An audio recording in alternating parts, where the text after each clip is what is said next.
The crystal spires of Ethereal Prime sparkled under the light of 3 suns. Ambassador Zixith stood in the highest tower, watching the sky with growing fear. Dark shapes moved between the stars. The Veltar swarm was coming. Zixith's crystalline body hummed with nervous energy. The ambassador had lived for 800 years and had never seen anything like this. The Veltar ships looked like giant insects made of metal and flesh. They ate everything in their path. Planets, space stations, entire solar systems vanished when they passed through. The communication chamber buzzed with activity.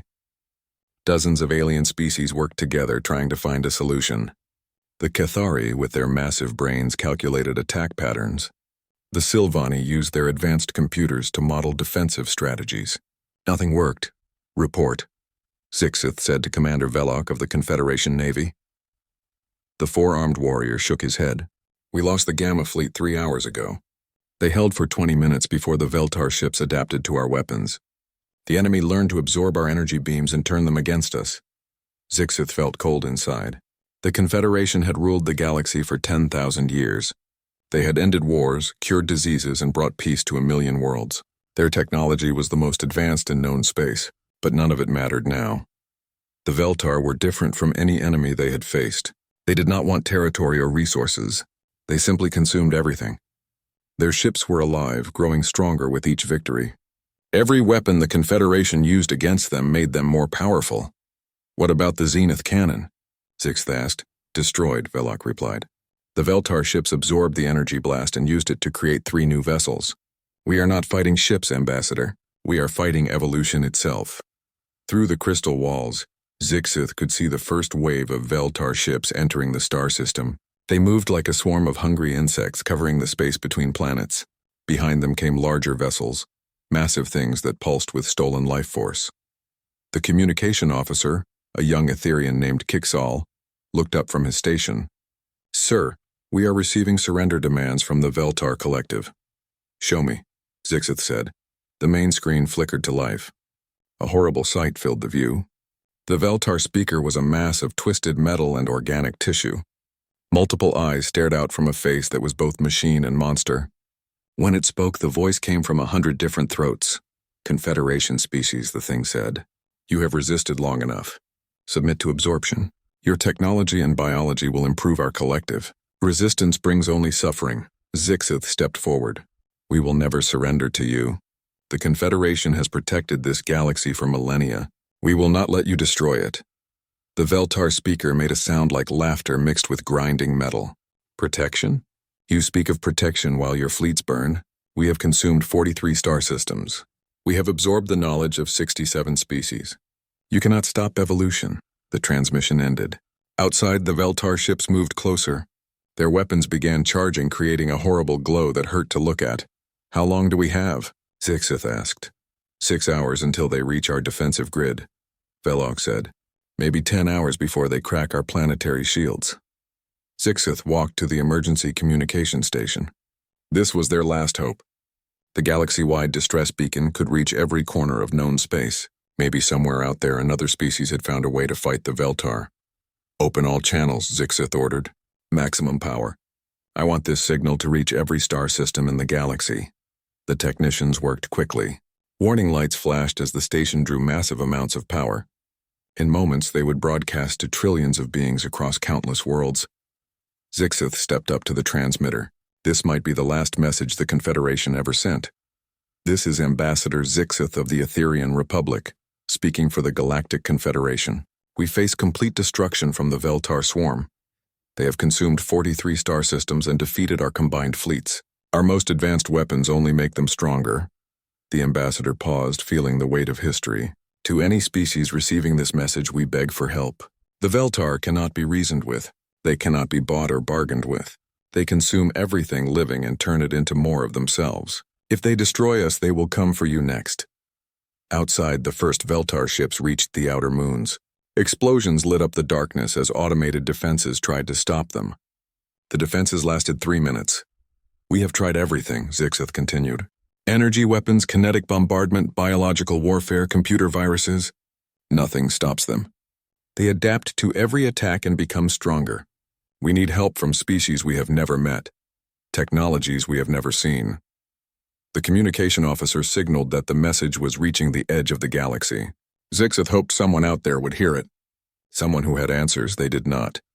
If any civilization has faced the Veltar and survived, please respond. If you have weapons that can hurt them, share your knowledge. If you have ships that can fight them, come to Ethereal Prime. We offer everything we have in return for your aid. The first Veltar attack hit the planetary defense grid. Massive shields flickered and sparked as alien weapons tore through them. The defenders fired back, but their shots only fed the enemy ships. The Confederation has always believed in peace, Zixith said, watching his world begin to die. We thought our advanced technology and wisdom could solve any problem. We were wrong. Some enemies cannot be defeated with knowledge or negotiation. Some fights require something we have forgotten how to do. A young technician ran up to the ambassador. Sir, the defense grid is failing. The Veltar ships are breaking through Sector 7. Zixith nodded but kept speaking into the transmitter. This message had to reach as far as possible. To any species listening, we do not know your name or your history. We do not know if you are friend or enemy of the Confederation. None of that matters now. The Veltar will consume everything if they are not stopped. Help us, and we will owe you a debt that can never be repaid. The crystal spires began to shake as Veltar ships entered the atmosphere. Their weapons carved through the city like hot knives through ice. Buildings that had stood for thousands of years crumbled in moments. This is our final transmission, Zixith said. Ethereal Prime will fall within hours. The Confederation fleet is destroyed. We are the last free world in this sector. If we fail, 43 billion souls will have died for nothing. The ambassador looked out at the burning city. So much beauty, so much knowledge, all about to be lost forever. Whoever you are, wherever you are, please remember us. Remember that we tried to build something better. Remember that we died free rather than submit to slavery. The transmission ended just as the first Veltar ground forces landed in the capital square. Zixith watched them pour out of their ships like a plague of metal insects. Soon they would reach the tower. But somewhere in the darkness between the stars, the message was still traveling, racing toward unknown worlds at the speed of light, carrying the desperate hope of a dying civilization. In the deepest shadows of space, ancient sensors detected the signal. Systems that had slept for centuries began to wake up, and in a small, unremarkable star system marked on old charts as Deathworld Sector, something stirred in response to the cry for help. The signal reached the edge of the Sol system at exactly 1432 Terran Standard Time. Deep Space Monitoring Station Cerberus 7 detected the alien transmission first. Its automated systems decoded the desperate message and immediately forwarded it to Earth. Admiral Sarah Chen was eating lunch in her office when the priority alert came through. She set down her sandwich and opened the encrypted file. As she read the translation, her expression grew darker with each line. "Get me the War Council," she told her aide. "Emergency session. And wake up the president." 30 minutes later, Chen stood in the Situation Room beneath the Swiss Alps. Around the table sat the most dangerous people on Earth. General Rodriguez commanded the Marine Corps. Director Liu ran intelligence. Admiral Park controlled the Navy. These were the shadows behind humanity's shadow government. "Show them," Chen said. The holographic display filled with images from the alien transmission, burning cities, massive insect-like ships, desperate faces of species they had never seen before. The War Council watched in silence as Ambassador Zixith made his final plea. "Analysis?" Chen asked when it ended. Director Liu spoke first. "The transmission is genuine. Our xenolinguistics computers confirm at least 17 different alien languages in the background chatter. This is not a hoax. What about the enemy?" General Rodriguez asked. "These Veltar things?" "Terrifying," Liu replied. "They adapt to any weapon used against them. Energy weapons make them stronger. They consume organic and synthetic matter to grow their fleet. In military terms, they are the perfect enemy." Admiral Park leaned forward. "What's our exposure? Do they know about us?" "Negative," Chen said. "Our masking protocols are still active. As far as the galaxy knows, Earth is a primitive world with basic radio technology. Our real colonies are hidden behind holographic projectors and sensor scramblers." The room fell quiet. For 300 years, humanity had lived in the shadows. When the first alien scout ship visited Earth in 2157, the people of that time made a crucial decision. Instead of revealing themselves, they captured the ship and its crew. From the aliens, they learned about the Galactic Confederation, What they discovered changed everything. The galaxy was full of peaceful species who had evolved on gentle worlds. They solved problems with technology and negotiation. War was almost unknown among them. They were, by human standards, incredibly naive. Humanity chose to stay hidden. They used the stolen alien technology to build their real civilization in secret. While Earth broadcast primitive television signals into space, human colonies spread across dozens of star systems. Their ships used cloaking technology reverse-engineered from alien hulks. "Sir," a young intelligence officer said, "why are we even discussing this? The Confederation quarantined our sector. They marked us as a deathworld and told everyone to stay away. Let them solve their own problems." Rodriguez slammed his hand on the table. "Because, Lieutenant, we are not them. When someone calls for help, we answer. Even if they would shoot us on sight for being deathworlders?" the officer asked. Chen stood up. "The Confederation fears us because they do not understand us. They think deathworlds only produce monsters. They are right about one thing. Earth did produce monsters, but we are their monsters, not the galaxy's." She activated the tactical display. It showed the Veltar advance, system after system falling to the swarm. "Look at this. 43 star systems consumed. Billions dead. These aliens never learned to fight because they never had to. Their worlds were gardens. Their evolution was guided by comfort and plenty, and ours was guided by ice ages, supervolcanoes, and asteroid impacts," Rodriguez added. "Earth spent 4 billion years trying to kill everything on it. Only the strongest and most adaptable survived." Director Liu pulled up files on the Confederation species. The Etherians evolved on a crystal world with 3 gentle suns. The Cathari developed intelligence on a planet with perfect weather and no predators. The Silvani achieved spaceflight without ever experiencing war. "They are everything we thought we should become," Admiral Park said quietly. "Advanced peaceful-wise, but when real predators came for them, all that wisdom meant nothing." Chen nodded. "The Veltar are pure evolution. They adapt, consume, and grow stronger. The Confederation cannot fight them because their species never learned to be predators. But we did," Rodriguez said with a grim smile. "Every human alive is descended from survivors," Chen continued. "Our ancestors lived through mass extinctions, climate disasters, and environmental collapse. We did not develop technology to explore the stars. We developed it to survive our own planet's attempts to kill us." The tactical display updated with new intelligence. The Veltar had broken through the Confederation's last defense line. Ethereal Prime would fall within hours. "They asked for help from species they have never met," Chen said. "They do not know we exist, but their message reached us anyway." "What do we do?" The War Council exchanged glances. They all knew the risks. Revealing humanity would change everything. The Confederation would learn that the species they feared most had been watching them for centuries. "The Veltar are heading toward the galactic core," Liu reported. "After they finish with the Confederation, they will spread outward. Eventually they will reach our hidden colonies. Better to fight them now while they are still learning," Rodriguez said. "If we wait, they will adapt to Confederation technology. Fighting them later will be harder." Admiral Park activated the fleet status display. Battlegroup Cerberus is on patrol near the quarantine border. 50 ships, full stealth configuration. We could have them at Ethereal Prime in 18 hours. "Rules of engagement?" Rodriguez asked. Chen thought for a moment. Humanity had spent centuries preparing for the day they might need to defend their hidden empire. But they never imagined they would reveal themselves to save their enemies. "Total war protocols," she said finally. "The Veltar adapt to whatever they face. We do not give them time to adapt. We hit them with everything we have all at once, faster than they can evolve." "What about the Confederation species?" Liu asked. "They will see us coming. Let them," Chen replied. "They called for help. We are answering." She turned to the communication officer. "Send a message to Battlegroup Cerberus. Tell Admiral Kane to drop stealth protocols and engage the enemy at Ethereal Prime. Authorization code, Broken Masquerade." The officer's fingers flew across his console. In 18 hours, humanity would reveal itself to the galaxy. 3 centuries of hiding would end in a single battle. "Are we sure about this?" Admiral Park asked. "Once we show ourselves, there is no going back." Chen looked around the room. These people had dedicated their lives to keeping humanity safe in the shadows. Now they were about to step into the light. "The Veltar are everything we trained to fight," she said. "An enemy that cannot be reasoned with, bargained with, or defeated through technology alone."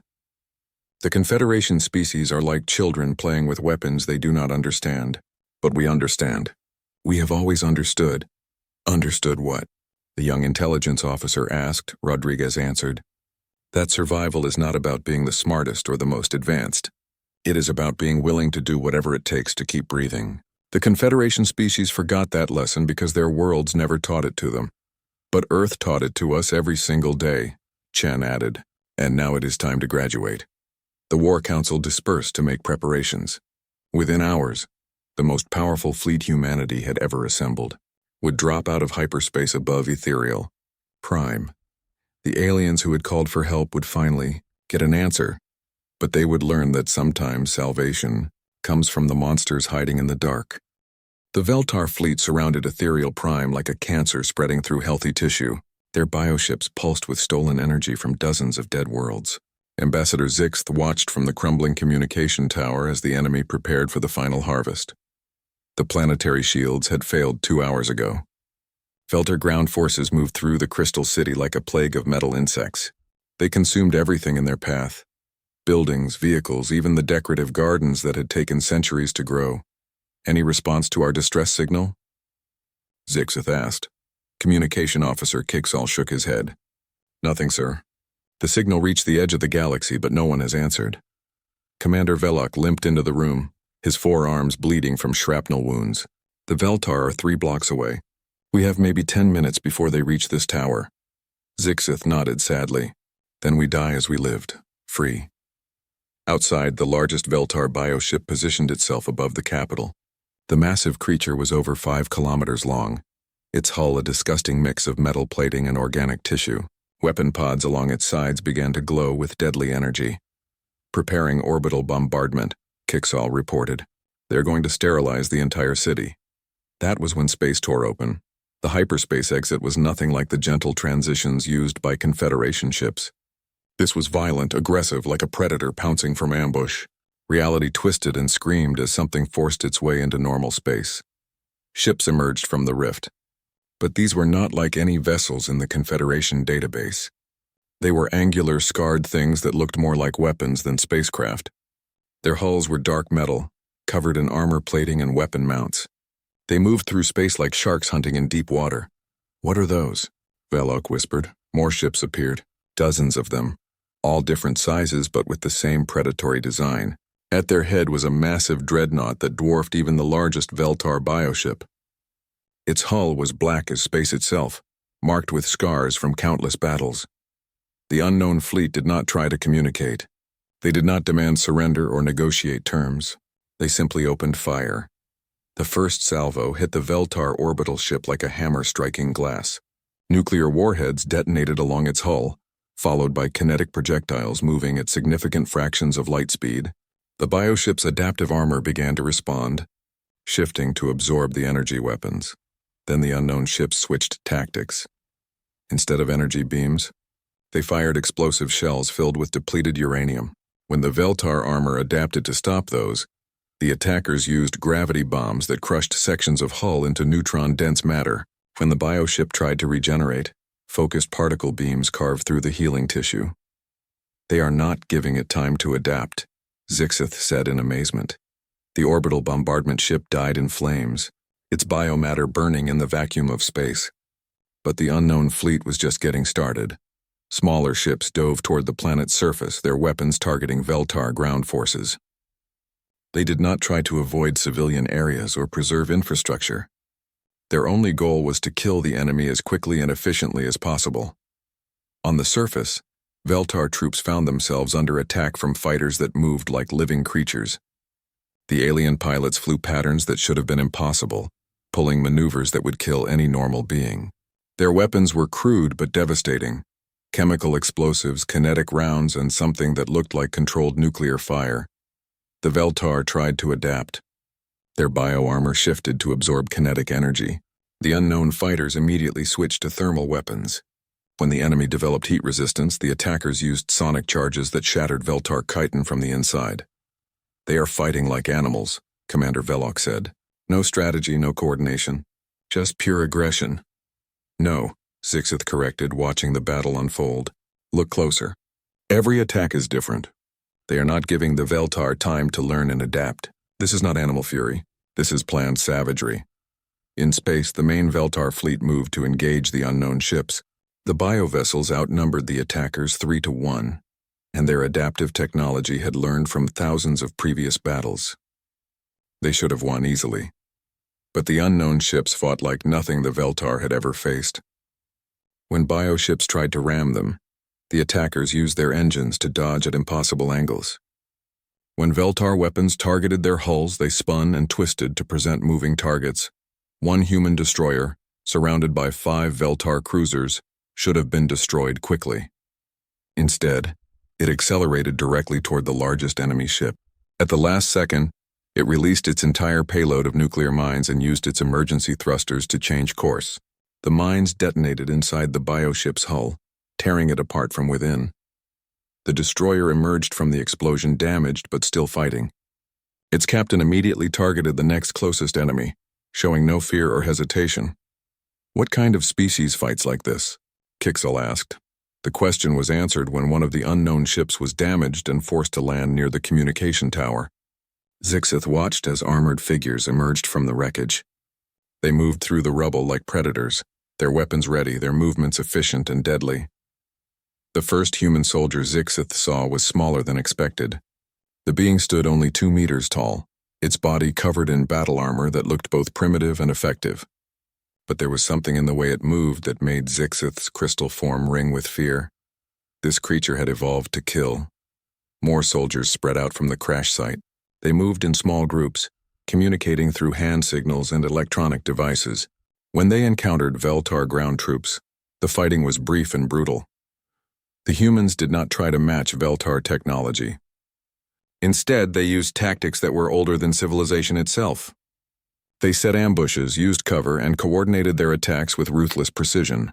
When their weapons proved ineffective, they switched to different ones. When those failed, they used explosives. When explosives were not enough, they fought with blades and bare hands.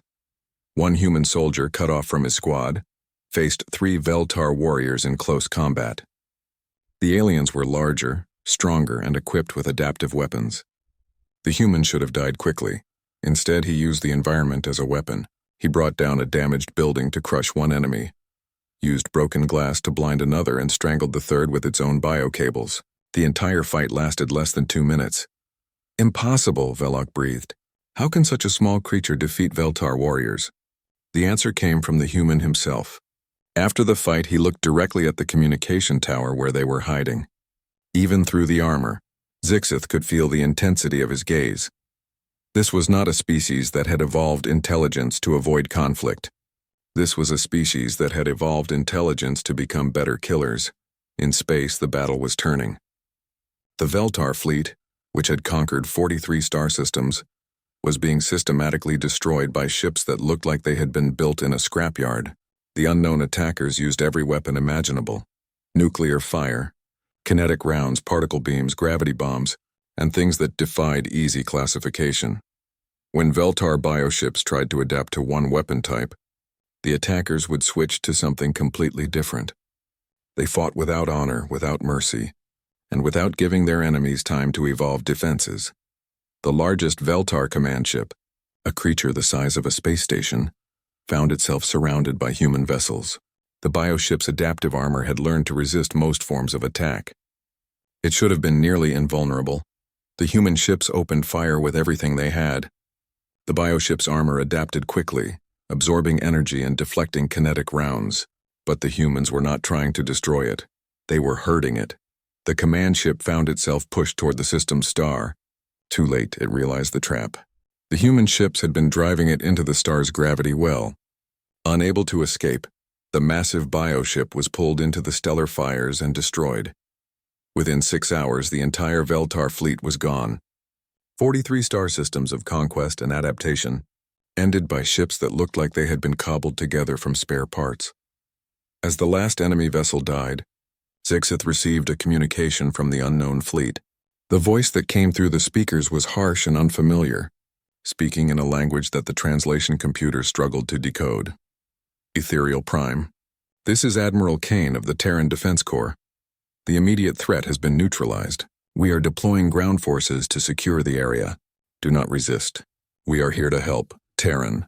The name meant nothing to any database in the Confederation.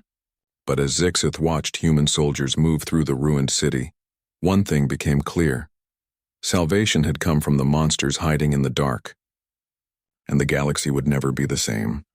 3 days after the battle, Ambassador Zixith stood in the ruins of the Capitol building waiting to meet their saviors. The crystal spires lay broken across the plaza, but the city was alive again. Human soldiers moved through the streets, clearing debris and hunting for any remaining Veltar creatures. The humans had not asked permission to land.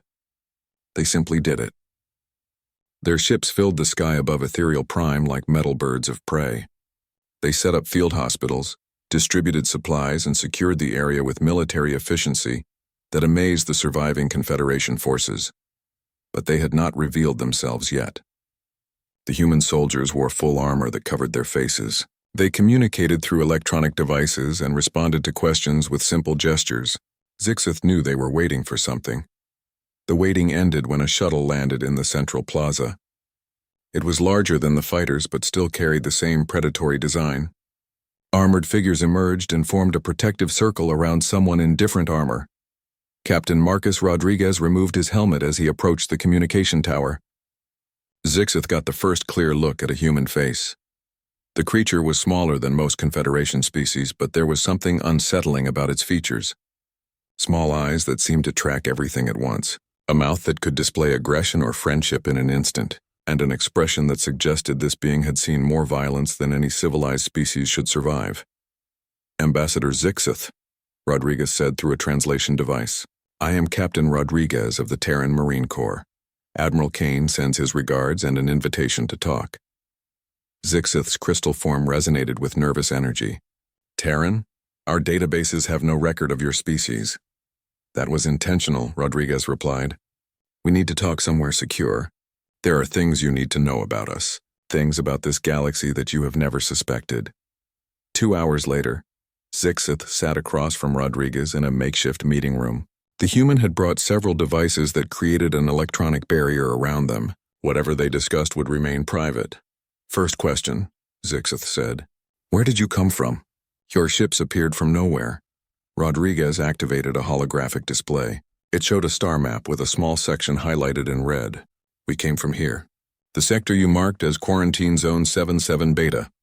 Zixith felt shock resonate through his crystal matrix. The Deathworld sector?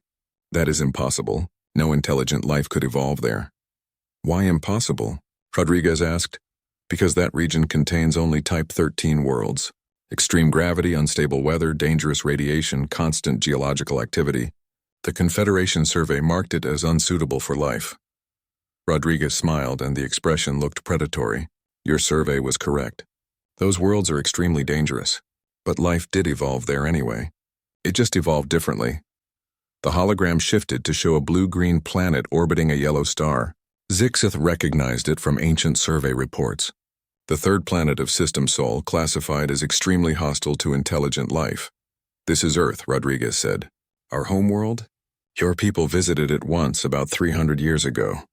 The expedition to Sol 3, Zixith whispered. They never returned. We assumed they were killed by the hostile environment. They were killed, Rodriguez confirmed, but not by the environment. By us. The room fell silent. Zixith processed this information slowly. The Confederation had lost contact with dozens of ships over the centuries. They always assumed the crews had died in accidents or environmental disasters. We captured their ship, Rodriguez continued, studied their technology, learned about your Confederation, and we made a decision that shaped the next 3 centuries. What decision? To stay hidden, to watch and learn without revealing ourselves. Rodriguez changed the hologram to show Confederation space from a new perspective. Zixith was amazed to see markers indicating human colonies scattered throughout what they thought was empty space. You have been here all along, Zixith said, watching us. For 300 years, we built our real civilization in the shadows while broadcasting primitive signals from Earth. Your people think we are barely above Stone Age technology. Why hide? The Confederation welcomes all intelligent species. Rodriguez laughed, and the sound was not entirely pleasant. Does it? Your own records classify our region as a Deathworld zone. You tell your people to avoid it because nothing good could come from there. Zixith felt uncomfortable. The captain was right. The Confederation had made assumptions about Deathworld species based on their own experiences. They believed that harsh environments could only produce savage, violent creatures. You were afraid of what we might be, Rodriguez continued. So we decided to let you keep believing we did not exist. It was safer for everyone. But you came when we called for help. Yes, because hiding in the shadows does not mean we lack honor. Rodriguez stood and walked to the window overlooking the ruined city. Human soldiers were helping Etherian civilians clear debris from a collapsed school. Others were setting up water purification equipment. Your people called us Deathworlders, he said. You were right. Earth tried to kill us every single day for millions of years. Ice ages, volcanic eruptions, asteroid impacts, mass extinctions. Only the strongest and most adaptable survived. But that made you violent, Zixith protested. Deathworlds produce killers. Rodriguez turned back to face the ambassador. Yes, we are killers. Every human alive is descended from creatures that survived when gentler species went extinct. But being a killer does not make us evil. He activated another hologram showing the recent battle. The Veltar are also killers. But they kill for consumption, for growth, for the pleasure of domination. We kill for protection, for survival, for those who cannot protect themselves. Zixith watched the recording of human ships destroying Veltar vessels. The tactics were brutal but precise. No energy was wasted on cruelty or display. Every action had a purpose. The difference, Rodriguez said, is that we choose when to be monsters. Your technology is impressive, Zixith admitted, but it seems primitive compared to Confederation systems, because we designed it for war, not exploration. Every human tool has two purposes, its obvious function and its potential as a weapon. We learned that from Earth. Rodriguez showed images of human colonies. They were built like fortresses, with multiple defensive systems and escape routes. Even their civilian ships carried enough firepower to fight off attackers. Your species developed technology to explore the galaxy and meet new friends, Rodriguez said. We developed technology to survive in a universe that wants to kill us. That is why we could defeat the Veltar when you could not. But you are here now, Zixith said. You revealed yourselves to save us. Why? Because the Veltar would not have stopped with the Confederation. Eventually, they would have found our hidden colonies. Better to fight them now while they are still learning, than wait for them to adapt to your technology. Rodriguez paused, his expression growing serious, and because someone had to answer your call for help. The translation device crackled as Admiral Kane's voice came through from orbit. Captain, we have a problem. Long-range sensors are detecting Veltar reinforcements heading for the Galactic core. They will reach Confederation space in 72 hours. Rodriguez looked at Zixith. The ones we fought here were just scouts. The main hive is still out there, and now they know about us. What do you need? Zixith asked. Everything. Ship locations, defensive positions, civilian evacuation routes, and we need it fast. Zixith accessed the Confederation database and began transferring files. This contains everything we know about Veltar movements and our remaining forces. Good. Admiral Kane is coordinating with what is left of your fleet. We are going to make a stand at the Galactic core. Captain, Zixith said as Rodriguez prepared to leave. Why are you helping us? After centuries of hiding, you could have stayed in the shadows. Rodriguez stopped at the door. Because, Ambassador, isolation is just another form of death. We stayed hidden to protect ourselves, but protection without purpose is just survival, and survival without meaning is not life. He put his helmet back on, hiding his human features behind armored glass. The galaxy is about to learn what Deathworlders are capable of when they fight for something other than themselves. As Rodriguez left, Zixith realized that everything the Confederation thought they knew about the universe was wrong. They had believed that advanced civilizations were peaceful by nature. That intelligence meant the end of violence. But somewhere in the dark between the stars, a species had evolved that combined both intelligence and savagery. They had learned to be monsters by choice rather than nature. And when the real monsters came calling, only monsters could answer. The galaxy was about to change forever. And Zixith was not sure if that was a good thing or a terrible one. 6 months later, Admiral Sarah Chen stood on the observation deck of the orbital station above New Geneva. Through the transparent aluminum windows, she could see ships from a dozen different species docking at the facility. Etherian crystal vessels, Kethari bioships, Silvani computer-guided craft and human warships all shared the same space. The war was over. The last Veltar stronghold had fallen 3 weeks ago, when a combined human Confederation fleet cracked their fortress world in the galactic core. The enemy that had consumed 43 star systems was finally extinct. But the victory had come at a cost that went beyond ships and lives. The galaxy itself had changed. "Admiral," her aide announced, "the Galactic Assembly is ready for you." Chen nodded and made her way to the main conference chamber. As she walked through the corridors, she saw the evidence of that change everywhere. Human and alien personnel worked side by side, their uniforms marking them as members of the new Galactic Defense Corps. The old Confederation Navy had been dissolved and reformed with human military doctrine at its core. The assembly chamber was packed. Representatives from every surviving species in the galaxy had come to witness this moment. At the center of the room stood a podium where Chen would address them all. Ambassador Zixith waited near the entrance. In the months since Ethereal Prime, the Etherian had become humanity's strongest supporter in the Confederation. His crystal form chimed softly as Chen approached. "Are you ready for this?" he asked. Chen looked out at the hundreds of alien faces staring back at her. 6 months ago, none of them had known humanity existed. Now they were asking humans to become the protectors of galactic civilization. "As ready as anyone can be for something like this," she replied. The chamber fell silent as Chen stepped up to the podium. She activated the universal translator and began to speak. "6 months ago, your people sent a distress signal into the darkness between the stars. You called for help when the Veltar came to destroy everything you had built. You did not know who might answer. You did not know if anyone would answer at all." She paused, looking out at the assembled representatives. "We heard your call, and we came." Murmurs rippled through the crowd. Chen could see fear and gratitude mixed in their expressions. These beings were still trying to understand what humanity represented. "You have asked us many questions since then. Where did we come from? Why did we stay hidden? How were we able to defeat an enemy that destroyed your fleets?" Chen activated a holographic display showing the Sol system. "We came from a world that spent 4 billion years trying to kill everything on it. A planet where mass extinctions happened regularly, where ice ages froze continents solid, where volcanoes could block out the sun for years at a time."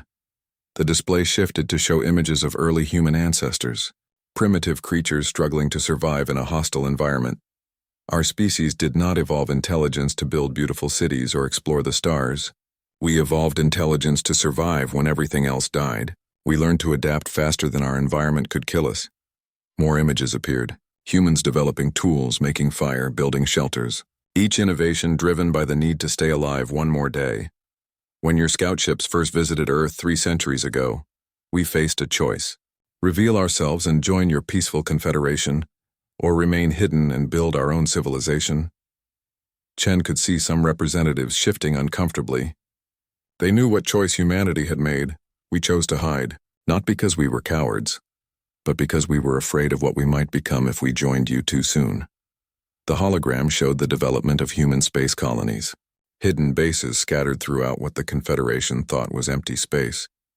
Your people had evolved on garden worlds under gentle suns. You had never known true hardship. You solved problems with negotiation and advanced technology. War was almost unknown among you. Chen's voice grew harder. We envied you. We wanted to be like you. But we also knew that our nature was different. We were the children of a death world. We carried violence in our hearts because violence had kept us alive. The chamber was completely silent now. Every being present was focused on Chen's words. So we watched from the shadows. We learned your languages, studied your technology, observed your peaceful civilization, and we tried to become worthy of joining you. The display changed to show the Veltar invasion. Burning worlds, destroyed fleets, billions of dead. Then the real predators came. And all your wisdom, all your advanced technology, all your peaceful intentions meant nothing. The Veltar were pure evolution. They adapted to everything you threw at them. Chen stepped closer to the assembly, but they could not adapt to us. Because we were not trying to outthink them or out-technology them. We were trying to out-survive them. Images from the war flashed across the display. Human ships using brutal tactics. Soldiers fighting with primitive weapons when advanced ones failed. The methodical destruction of an enemy that had seemed unstoppable. We fought the Veltar the only way we knew how, like animals defending their territory, like survivors who refuse to give up, like the children of a world that taught us that being civilized means choosing when to be savage. The display faded, leaving only Chen's face visible to the assembly. The war is over. The Veltar are extinct. Your worlds are safe, but the galaxy has changed forever. She gestured to the mixed crews visible through the chamber windows. Human and alien working together. Deathworlders and Garden-worlders learning from each other. You have offered us a place in your confederation. You want us to become the sword that protects the galaxy from threats too terrible for civilized species to handle. Chen paused, feeling the weight of history. This moment would define humanity's future for generations. We accept, but with conditions. Nervous sounds rippled through the assembly. They had not expected demands. First, we will not be your attack dogs. We will protect the galaxy, but we will also help rebuild it. Human engineers will work alongside yours. Our doctors will treat your wounded. Our teachers will share what we have learned. The tension in the room eased slightly. Chen continued. Second, we will not hide anymore. Human colonies will be visible. Our ships will patrol openly. The galaxy will know we exist and that we are watching. Third, and most important, we will help you learn what we had to learn the hard way. How to survive in a universe that is not always gentle. How to be strong enough to defend what you love.